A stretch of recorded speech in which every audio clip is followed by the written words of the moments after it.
Dalam nama Bapa dan Putra dan Roh Kudus. Amin. Tuhan bersamamu. Dan bersama rohmu.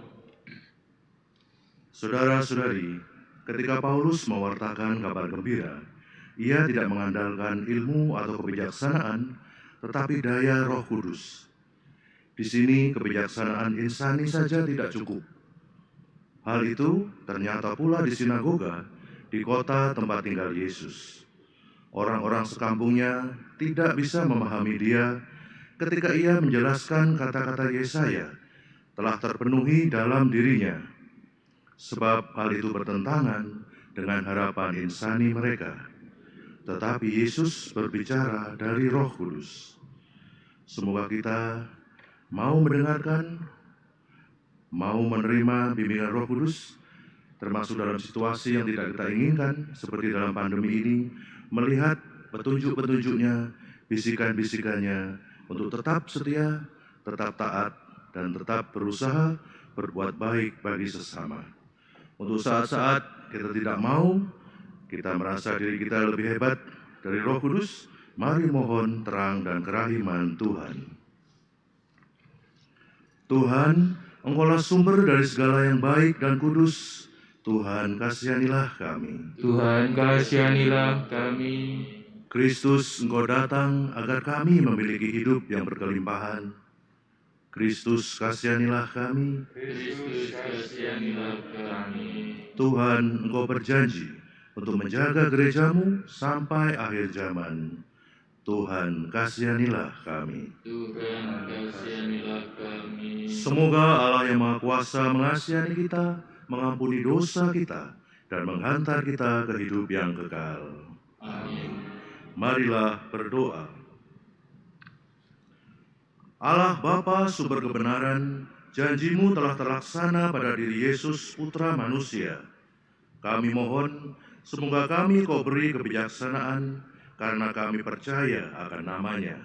Sebab Dialah Tuhan dan pengantara kami, yang hidup dan berkuasa bersama Dikau, dalam persatuan Roh Kudus, Allah sepanjang segala masa. Amin.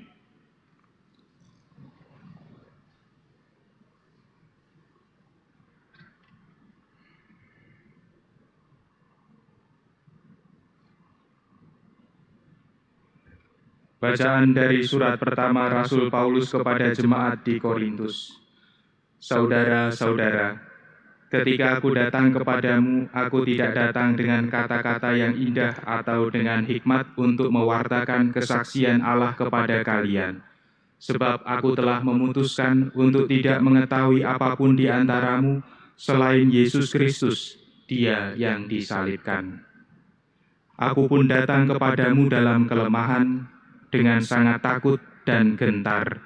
Baik ajaran maupun pemberitaanku tidak kusampaikan dengan kata-kata hikmat yang meyakinkan, melainkan dengan keyakinan akan kekuatan roh, supaya imanmu jangan bergantung pada hikmat manusia, melainkan pada kekuatan Allah.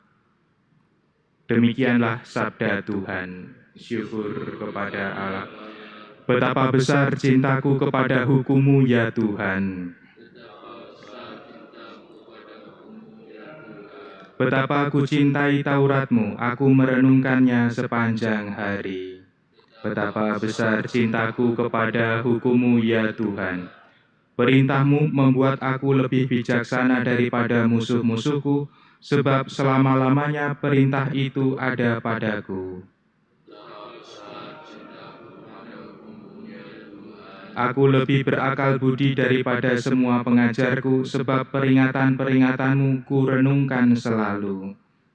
Betapa besar cintaku kepada hukum-Mu ya Tuhan. Aku lebih mengerti daripada orang-orang tua, sebab aku memegang titah-titah-Mu. Betapa besar cintaku kepada hukum-Mu ya Tuhan. Aku tidak menyimpang dari hukum-hukum-Mu, sebab Engkaulah yang mengajar aku. Betapa besar cintaku kepada hukum-Mu ya Tuhan. Haleluya, haleluya. Haleluya, haleluya.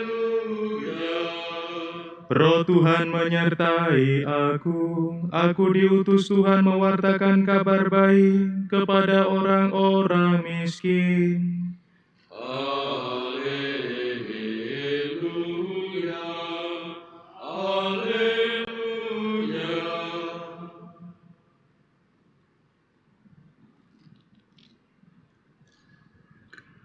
Tuhan bersamamu. Dan bersama rohmu. Inilah Injil Yesus Kristus menurut Lukas.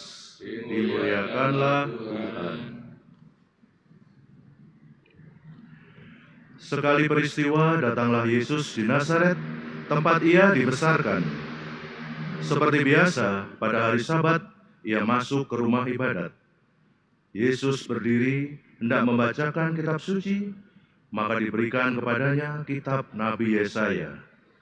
Yesus membuka kitab itu dan menemukan ayat-ayat berikut. Roh Tuhan ada padaku, sebab aku diurapinya, untuk menyampaikan kabar baik kepada orang-orang miskin. Dan aku diutusnya memberitakan pembebasan kepada orang-orang tawanan, penglihatan kepada orang-orang buta, serta membebaskan orang-orang yang tertindas. Aku diutusnya memberitakan bahwa tahun rahmat Tuhan telah datang. Kemudian Yesus menutup kitab itu dan mengembalikan kepada pejabat, lalu ia duduk. Dan mata semua orang dalam rumah ibadat itu tertuju kepadanya. Kemudian Yesus mulai mengajar mereka, katanya, "Pada hari ini genaplah ayat-ayat kitab suci itu pada saat kalian mendengarnya." Semua orang membenarkan Yesus. Mereka heran akan kata-kata indah yang diucapkannya. Lalu mereka berkata, "Bukankah dia anak Yusuf?" Yesus berkata, "Tentu kalian akan mengatakan pepatah ini kepadaku, 'Hai tabib, sembuhkanlah dirimu sendiri. Perbuatlah di sini, di tempat asalmu ini, segala yang kami dengar telah terjadi di Kapernaum.'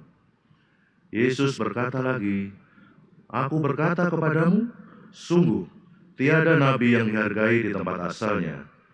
Aku berkata kepadamu, dan kataku ini benar.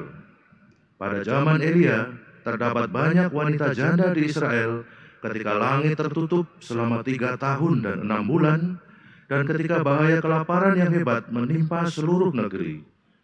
Tetapi Elia diutus bukan kepada salah seorang dari mereka, melainkan kepada seorang wanita janda di Sarfat di tanah Sidon. Pada zaman Nabi Elisa, banyak orang kusta di Israel, tetapi tiada seorang pun dari mereka yang ditahirkan selain Naaman, orang Syria itu." Mendengar itu, sangat marahlah semua orang di rumah ibadat itu. Mereka bangkit lalu menghalau Yesus keluar kota dan membawa dia ke tebing gunung tempat kota itu terletak untuk melemparkan dia dari tebing itu. Tetapi Yesus berjalan lewat di tengah-tengah mereka, lalu pergi. Demikianlah Injil Tuhan, terpujilah Kristus.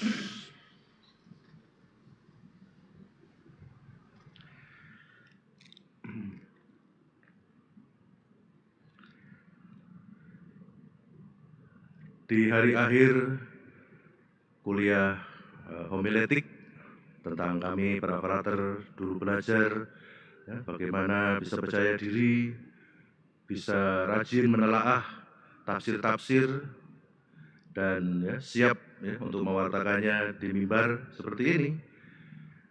Beliau berpesan, setelah semua ketekunan, ya, melihat semua kitab tafsir, melihat semua ya, komentar dari para teolog, dari para Bapak Kudus, Bapak Gereja, ada satu lagi tugas yang sering kita lupakan, dia bilang, yaitu berlutut ya, sebelum Anda masuk ya, ke dalam altar yang kudus, minta bahwa semua ketekunan, semua kerajinan, catatan yang rapi, ya, dengan segala catatan kaki dan komentar dari segala teolog, minta kepada Roh Kudus, supaya apa yang baik bisa menyentuh hati orang kepada siapa Anda mewartakan.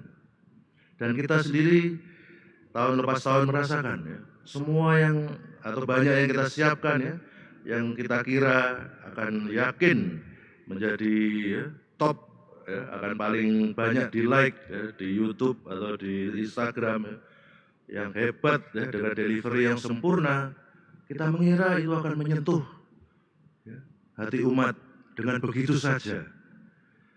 Makanya kadang-kadang kita jatuh dalam godaan, pancene aku sing pinter, saya memang dari lahir sudah berkata-kata ya, sepertinya ya, mau apa, lahir sudah seperti nabi ya, atau pintar dalam teologi dan telaah kitab suci, melupakan ya, sang maha guru, melupakan seperti yang Fransiskus dari Assisi katakan, saudara-saudara, mari mewartakan Injil ke seluruh dunia. Dan kalau perlu, kalau sangat perlu, kita pakai kata-kata. Karena saudara-saudari, yang lebih penting adalah gestur. Dosen kami bilang, sebelum Anda membuka bibir Anda, dengan segala yang hebat yang sudah Anda siapkan, umat melihat, Anda senang enggak ya, berada bersama mereka? Anda ingin atau tidak ya, berbagi sesuatu yang Anda pelajari dengan tekun, dengan hati yang tulus. Anda gembira tidak ya, setelah misa menyapa mereka, ya, mengunjungi rumah mereka, memegang tangan anggota keluarga mereka yang sakit, membisikkan kata-kata mungkin tidak banyak ya, Tuhan beserta kita atau Tuhan bersamamu ya. Mengartikannya dengan sungguh-sungguh, bukan hanya ulasan di bibir saja. Dan umat mengerti itu. Kenapa? Karena Roh Kudus pun ya, ada dalam hati umat yang merindukan sabda Tuhan. Semoga kita tetap rajin membaca komentar, telaah kitab suci. Kita juga ya, tidak enggan ya, mendengarkan dari saudara-saudara yang lain yang memang telah menyiapkan ya, renungan dengan baik. Tapi satu hal, seperti dosen yang mengingatkan kita, dan Santo Fransiskus dari Assisi ya, gestur juga penting ya. Berlutut walaupun hanya 1-2 menit, memohon agar Tuhan membimbing ya, gestur kita dan kemudian kata-kata kita, itu juga sangat ampuh untuk menggerakkan hati umat. Bagi umat yang merindukan sabda Tuhan, ya, kita hanya perlu memohon Roh Kudus supaya kita tampil dengan tulus, dengan seperti apa adanya, dan benar-benar memikirkan, memaksudkan kebaikan mereka.